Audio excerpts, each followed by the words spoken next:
In Venezuela, regional and legislative elections are underway. Let's contact our correspondent Gladys Quesada with all the latest updates on this process from the capital, Caracas. Hi, Glad. What can you share with us at this hour?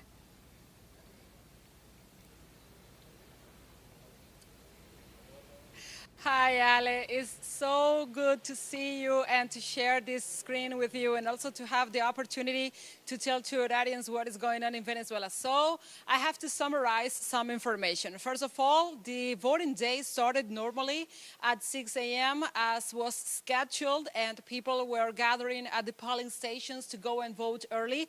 First of all, because of the timing. Second, because it's a customary tradition here in Venezuela to go and vote really, really early. And also because of the heat of the day. Let's recall that it is spring towards summer here in Venezuela, so the heat of the summer is very, very much felt by the noon hours. So many people came to vote at maybe 7, 6 a.m., 8 a.m., but now the day has closed, it's coming to an end, and the National Electoral Council announced that it was extending the voting hours for one more hour, an hour-long extensions of the voting time because of the presence of voters in the lines outside of the voting centers. Here in La Guaira, the state that we have been the whole day covering this election. Well, La Guaira is a little small state compared to other ones, but is densely populated. So it means that people were packing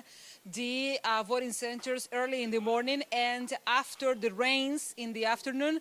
So they were slowing down the frequency of the voters coming in, and now they are just minutes away from closing the voting centers because it's now like 10 minutes prior to 7 p.m. So now the voting centers are closing. The results are expected by midnight, maybe even later, because Venezuelans are voting for 24 governors, and it means that they have to choose and to decide and to count the votes amongst the all the electorate and the 6 candidates. For example, here in La Guaira, in other states, is even larger, the number of candidates. So also they are deciding among the deputies of the National Assembly. Those are 285 seats, and also they have to choose the regional councils of deputies. So it means that they have to choose among very public roles and public officers.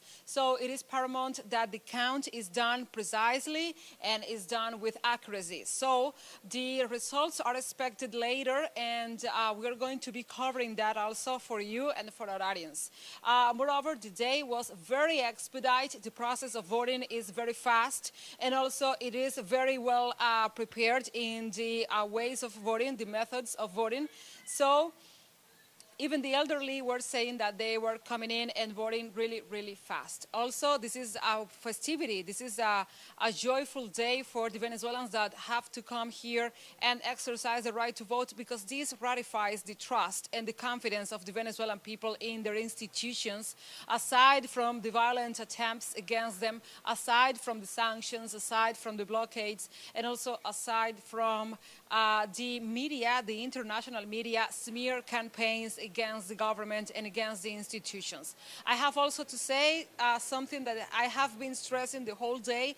This is the first election that is being held in the 24 states of Venezuela, because until 2023, there were only 23 states. Now we are entering a new era with 24 states, because after March 2024, the Guayana Esequiba region was declared as the 24th state in Venezuela. And because it's paramount to build structures there of governance, now they are holding these elections. So tomorrow morning, the Guayana Esequiba is going to rise up and is going to wake up with a governor and legislative councils and the representatives to the National Assembly. So it's very important to follow up this, because also Guyana has been issuing threats, also United States, the United Kingdom, the European Union, Canada even, they were saying that Venezuela has no right on this election, that Venezuela is threatening the people there, when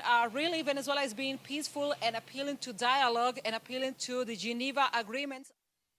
Glad we need to interrupt our contact because we're going live to Caracas, Venezuela, where the National Electoral Council is offering statements at this hour. Let's listen.